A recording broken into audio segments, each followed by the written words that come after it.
Get it back. But I have to be a little bit politically correct. I say it's okay if we lose 20 billion with a country, because we want to be nice. We want to be nice to everybody. We're cracking down on countries that cheat. We're replacing NAFTA with the brand new U.S.-Mexico-Canada agreement, the USMCA. NAFTA is the worst trade deal ever made. Many of you people have factories and plants. They're still empty. They signed NAFTA, and it was that great big sucking sound. Remember that? Roast, great big sucking sound. That's what happened. They left. They went to Mexico. They went to Canada. They went to a lot of places. It was a bad thing for us. But we'll be ending NAFTA, hopefully very soon.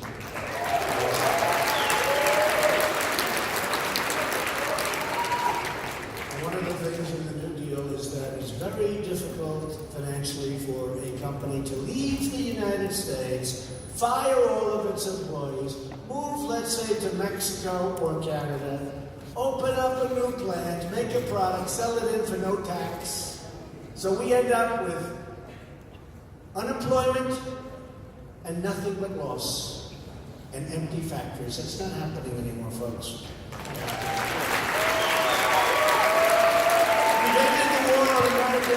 The United States is now the #1 producer of oil and natural gas anywhere in the world, bigger than Russia and bigger than Saudi Arabia. Can you believe it?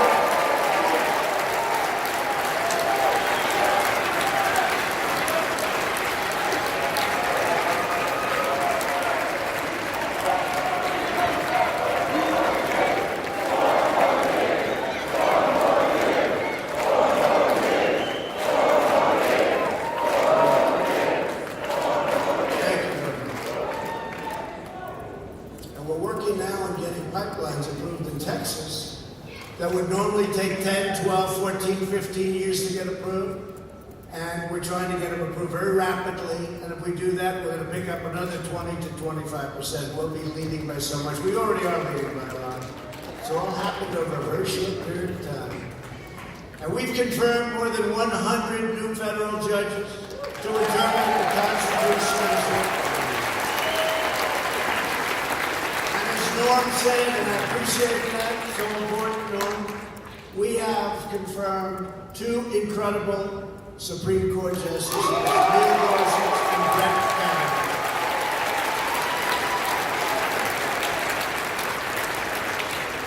Don't let the Democrats take it away from us. They'll take it all away. They'll take it all away, including the judges. With the help of Republicans in Congress, we have secured record funding for our military. Our military is now going to be stronger than ever before. Ever, not even us. We're developing new weapon systems.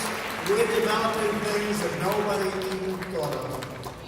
Levels of technology that nobody else has. With all of that being said, if we can be smart, and if China and Russia and maybe 1 or 2 others, if necessary, can be smart, we'd all be saving a tremendous amount of money, and that's okay with me. We will be so far in the lead. We always have to be in the lead. And thanks to our focus on burden sharing, $100 billion more dollars will be coming this year to NATO. Think of that. Other countries, in certain instances, we're getting an almost free ride. We protect them and they're delinquent. I use a real estate term for George Klein. He understands. He understands the word delinquent. They were delinquent. I said, you gotta pay. President Obama got it. He made a nice speech, but he forgot to mention you gotta pay. President Bush was wonderful. They didn't mention you gotta pay. You gotta mean it, not just mention, you gotta mean it. I said, you gotta pay. Because we're in a position. Everybody wants us. But how do you do that when people aren't paying? How do you do that? We feel foolish. We feel like fools. We're not going to be fools anymore. We've been a fool as a nation for so long. We're not going to be fools anymore.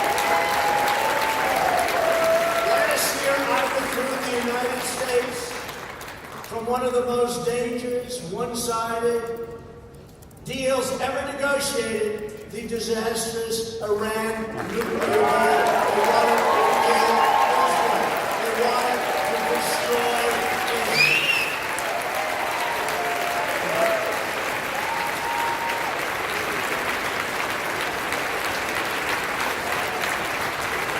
And maybe you can explain to the young man that just got taken out what it means when a country shouts as they're signing the deal, death to Israel. Maybe you can explain that to him.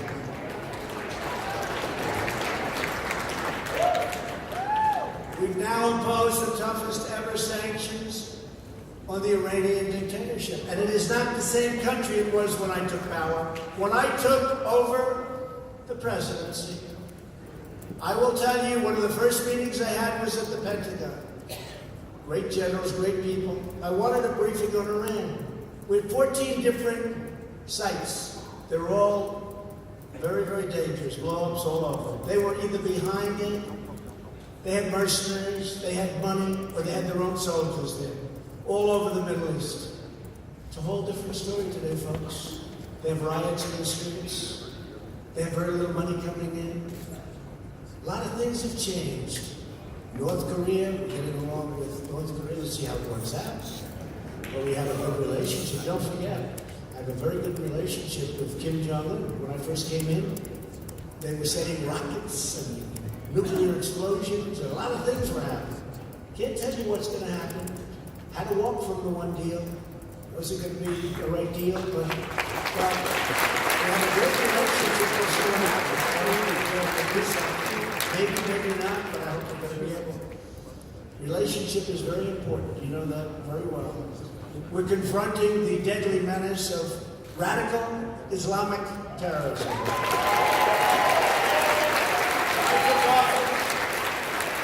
Just over 2 years ago, ISIS controlled more than 20,000 square miles in Iraq and Syria.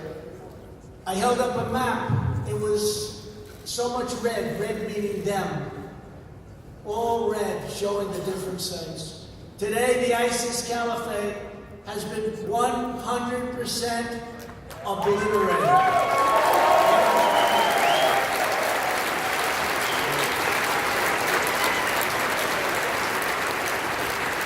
And my previous general said that it was going to take, sir, it will take 2 years. I flew to Iraq. I met a different group of generals. Sir, we can do it in 1 week. I said, it can take a little longer. They did it in a few weeks. They were there great, right? Raisin Cane. His name is Raisin. What's your first name? Raisin. Raisin? What the hell, Connery? What's your last name? Cane. Wait a minute. Your name's Raisin Cane? I like you as a general. Sheldon Adelson likes that as a general. I also took another historic action that had been decades in waiting. The United States recognized the true capital of Israel and opened the American Embassy.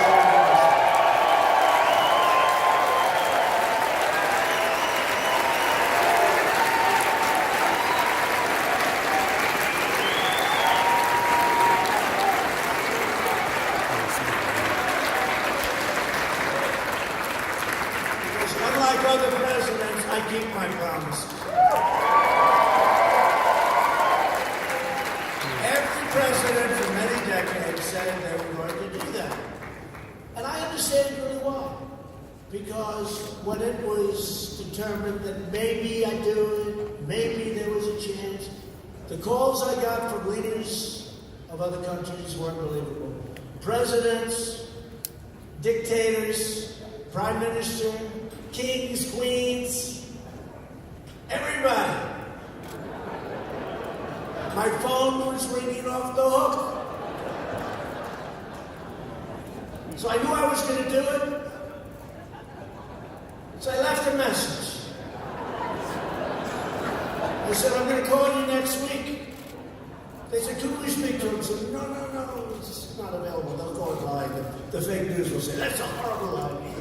I want to be this. No, I'll call you next next week. I look forward to it. I had so many calls after this. It took me like 3 weeks to make all the calls. But I knew what they were calling about. So I did it. I did it. Then I started calling people back. King, how are you? How have you been? I called you last week. So what's up? Well, I wanted to talk to you about Israel and the embassy in Jerusalem. I said, look, I'm sorry, it's... wish I would have known. I did. But I now know why other presidents, I don't really hold it against them other than they didn't keep their promise, right? They didn't keep their promise then. So that's the way it is. And we got you something that you wanted. I can tell you, Sheldon and Miriam, that is the most important thing I think that's ever happened in their life. They love Israel.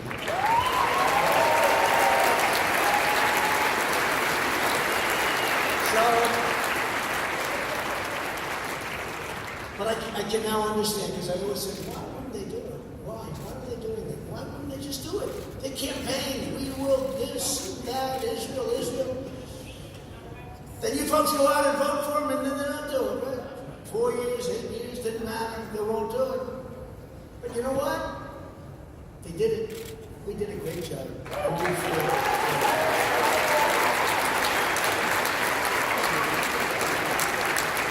And then last week,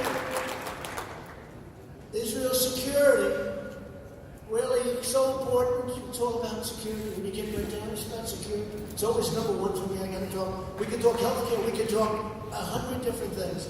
Without security, what does it matter?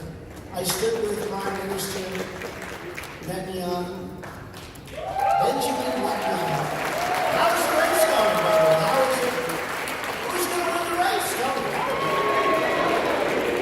Well, it's going to be close. I think it's going to be close. Two good people. But I stood with the Prime Minister at the White House to recognize Israeli sovereignty over the Golan Heights. The Golan Heights is something I've been hearing about for a long time.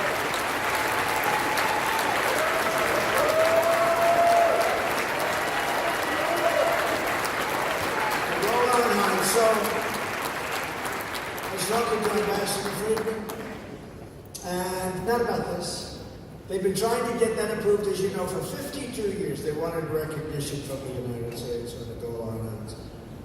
They had 32 summits, meetings, big meetings over many, many decades about the Golan Heights. I'm talking to your ambassador. Jared was there. Jason Greenblatt was there. I said, fellas, do me a favor. Give me a little history, quick. I want to go fast. I got a lot of things I'm working on. China, North Korea. Give me a quickie. Norm, I said, give me a quick little thing. So I know it as well as Norm, but I don't want to spend quite as much time as he has spent studying, which has been his entire life, right?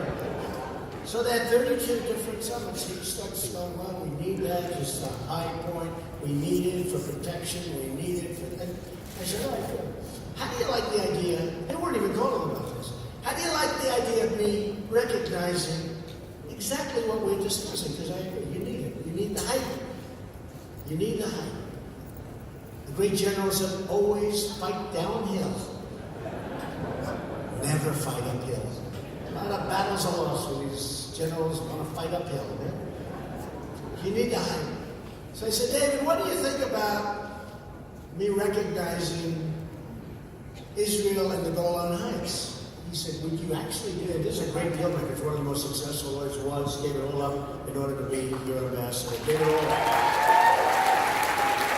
What do you think of it, David? And he goes, and this is a very strong, ambitious guy, like a wonderful, beautiful baby. He said, you would do that, sir? I said, yeah, I think I'm doing it right now. Let's write something out.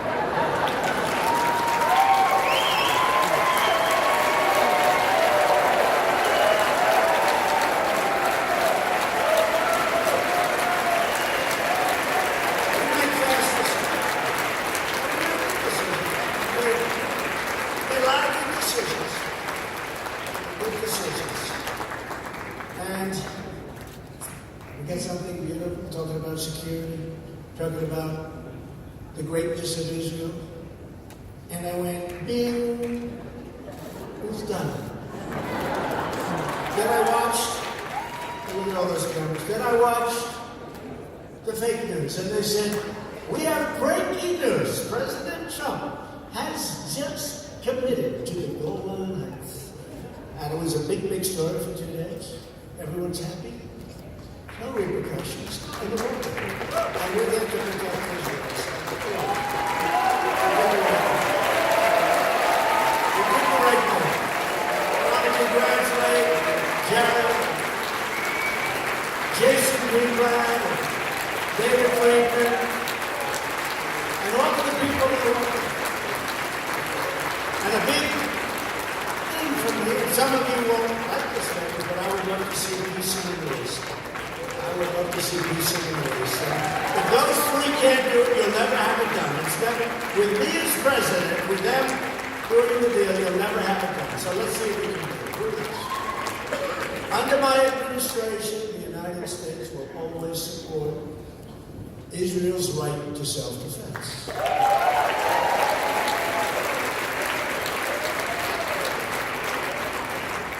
At the United Nations, we no longer tolerate any form of anti-American, anti-Israel, and anti-Semitic bias.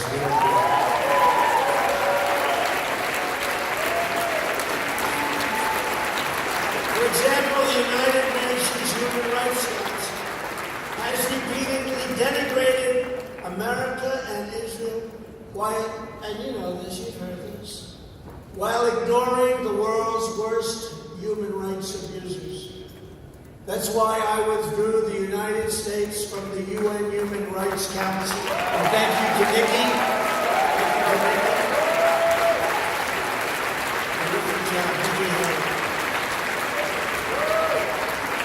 With your help, we are making incredible strides on behalf of the American people, and we are just getting started.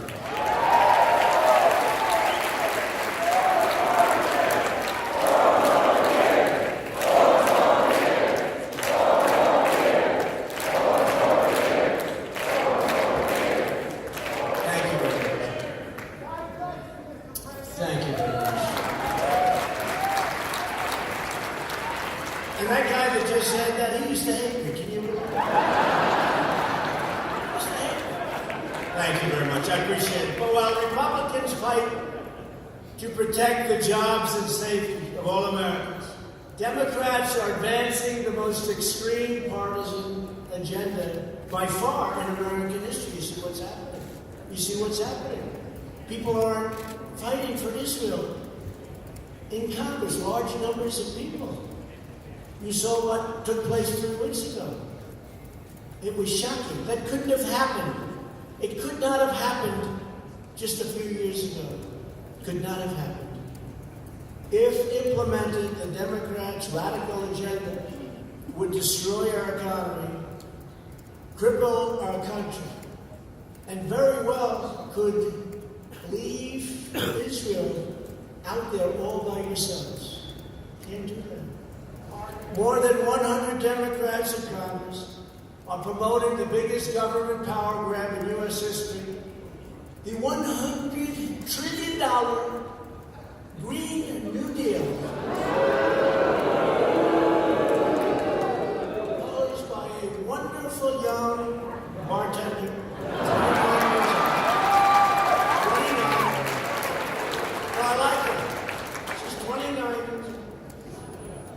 We take trains to Europe, Hawaii, and Australia. That's a problem.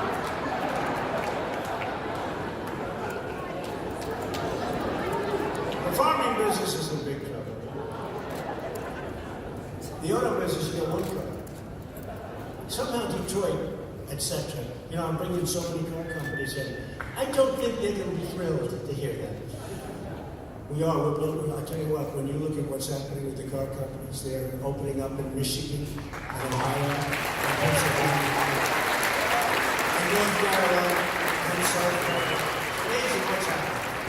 They want to keep it going. You know, they can destroy what we built very quickly. It doesn't, that's why having Lindsay and David and all of the people that I mentioned and so many more back in Washington really, we're going to stop it. And we're going to win the election. We're going to win it. We're going to win it.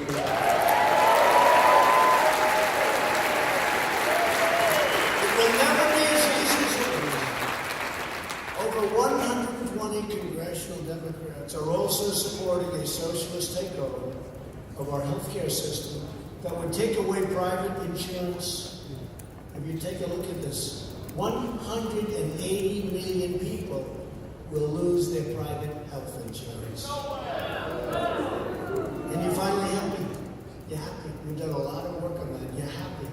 The radical Democrats are also pushing for a thing called, if you can believe this, open borders. They want open borders. They want people to pour into our country. Last month, more than 100,000 illegal migrants were apprehended at our border. Apprehended. Think of this. Hundreds of thousands of people. And we're on pace to apprehend more than 1 million illegal migrants this year. 1 million. They're coming up because of the economy. They're coming up because our laws are so bad from the Democrats. Catch and release. You catch them, and you release them. Oh, that's wonderful. If they put 1 foot on our territory, if they start climbing a fence and they're on the Mexico side, welcome to the United States. Think of it. It's the craziest thing. They have a visa lottery, Democrats. A visa lottery, a lottery. Countries, a lottery. You pick out a name. Do you think they're putting their finest? Do you think they're putting their great people there? No. And then people come in and you see what happens with the crime and murders. 4,000 murders last year. 4,000. How stupid can we be to put up with this? How stupid can we be?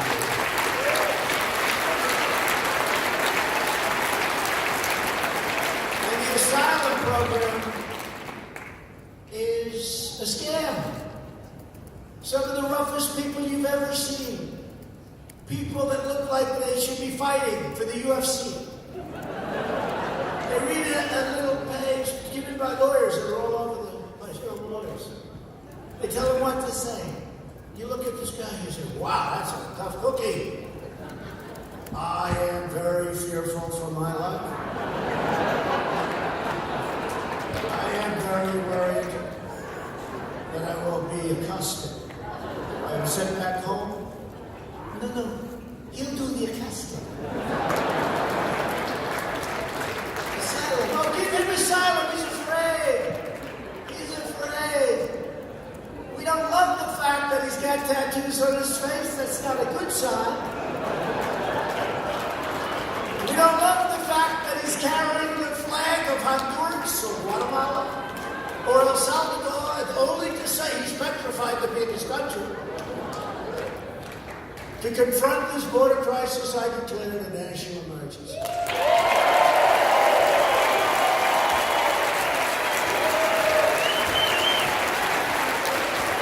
We gave it to legislative practical help.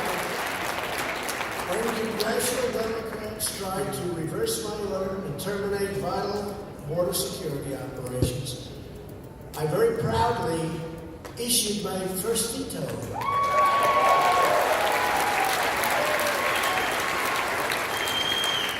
They were not able to turn over the veto, so now we have, in fact, we have billions of dollars. We've started building walls, actually a while ago, from the first 1.6 billion and renovation of a lot of walls, and we'll do that a lot cheaper. We had walls that were potentially very good, but they were in very bad shape. They were old. We renovated them. We have got a tremendous amount we're going to put on the list, but we will have hundreds of miles before the end of next year. Hundreds of miles. And yesterday I traveled to the border in Calexico, California, and I saw a section of brand new 30-foot high steel wall. You want to be able to see through it. You got to see through it. You got to see who's on the other side. Beautiful wall. Looks great. Looks great. Walls built with neighbors.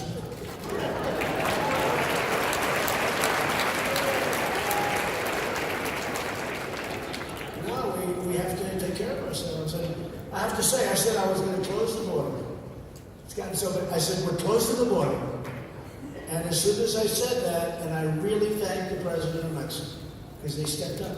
And now they are apprehending people on their southern border, coming in from Honduras, El Salvador, and various other places. Guatemala. And I stopped paying almost $600 million to those three countries. Now, I got a lot of heat. The Democrats said, how dare you do that? That money is used for all these different doing that. It's largely stolen. I said $600 million we do. $600 million to three countries, and they form caravans. Now, if the government wanted to, I have a feeling they'd be able to stop caravans from forming in those things. I have a feeling. They're pretty tough. But they didn't, so I stopped the payment. Do you mind? Are you okay with it? I'm taking a lot of heat from the stupid people that say, oh, gee, you should keep. We have people that work with them that say we should be sending much more money. We should be building things there, helping them. What about building our own country for a change?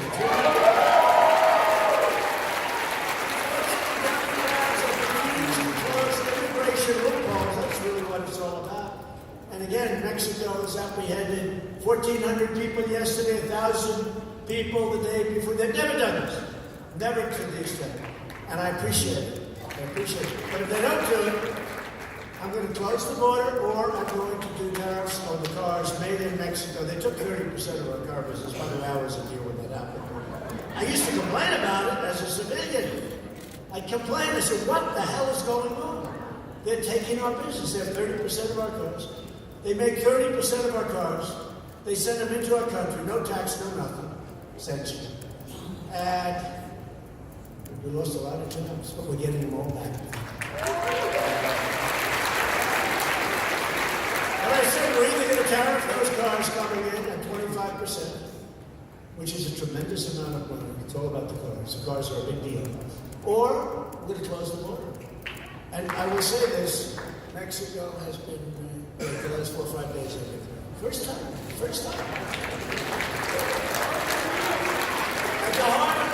And I don't mind closing the border. You know, a lot of these fakers back there, they're saying, he will never close the border. It's too much money. You know, close the border, we stop about $500 billion worth of drugs from pouring into our country.